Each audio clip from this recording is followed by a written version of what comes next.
Mr. Contest Master, fellow Toastmasters, and welcome guests. What is the opposite of death? Go ahead. Oh, life? Earth? Birth. I knew Betsy would get it. our birth doula got it. Birth.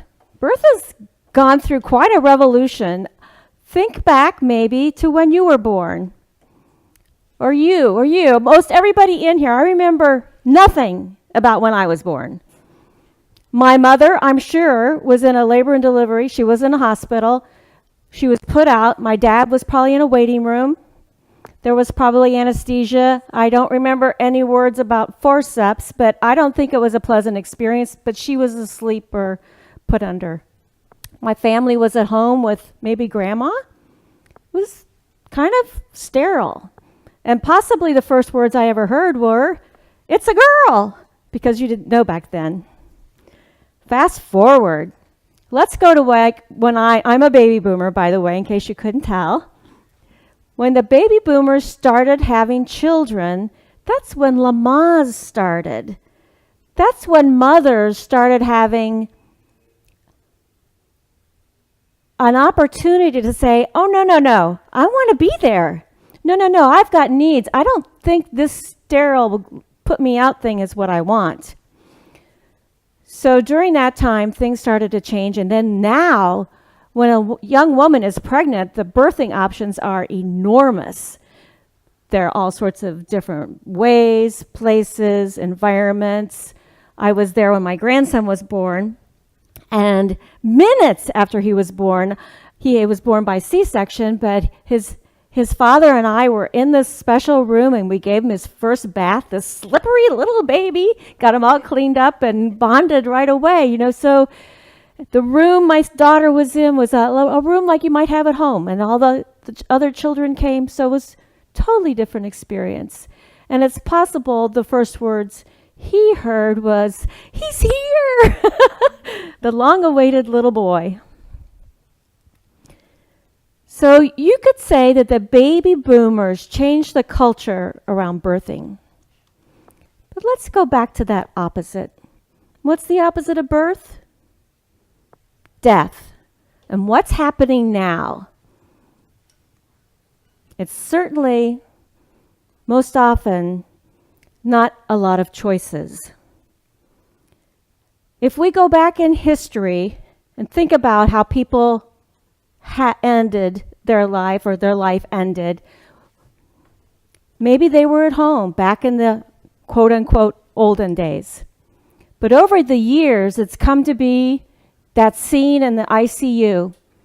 I'm not sure if anyone saw the Academy Awards last night, but I'm very proud that my daughter-in-law, Shoshana Ungerleiner, had a documentary short nominated, and the name of it is Extremists, and it's about those ICU end-of-life issues. She didn't win, but we were really excited that she was there. So the name of it is Extremists. And what it talks about is the extreme measures sometimes that are the default mode when you're in an ICU, if you end up there at your end of life. The procedures are to go full blast, whether it is good for you or not, and often the decision increases suffering and pain. It does not end well. Another thing my dear daughter-in-law has done, she's a physician. She had her awakening in an ICU with a similar situation. She created a training program for residents about palliative care so they at least knew how to talk about end-of-life issues with their patients and their patients' families.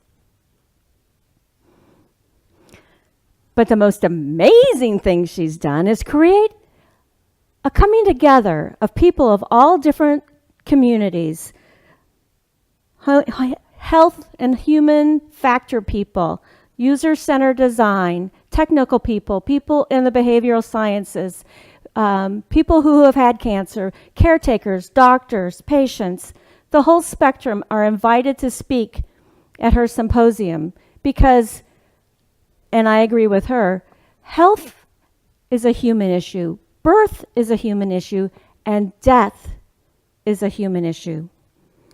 One of her speakers, and they're all online, End Wealth Project, you can find them, was Yoko Sen, an acoustic musician. Can you imagine everything you hear being music? That's what she has in her personality. And she was in the ICU. And she was horrified because the sounds, there was a C and an F sharp. Those two together are a horrible chord. And the dissonance and the sounds just drove her crazy. And she decided to launch a project called Sen Sound. And she is working on changing those alarms so that they are not dissonant. Working with the manufacturers so that they aren't so many false alarms. And at the same time, creating tranquility rooms in hospitals where you can go and hear that soothing music, be in a calm environment for 5 minutes, and then get back to your day. That's just one of the things that came out of the symposium. But she asks you, what's the last sound you want to hear? You know, hearing most likely is the last sense you will have. I want you to think about your end-of-life decisions. You may have a living will. You may have a durable power of attorney. You may not have that with you. But if you have the opportunity to design your end time, think about what you want to hear. For me, I want to hear wind chimes. And when I'm done, when I'm gone, because I'm a Toastmaster, that's what I want. Mr. Contest Master, where'd you go?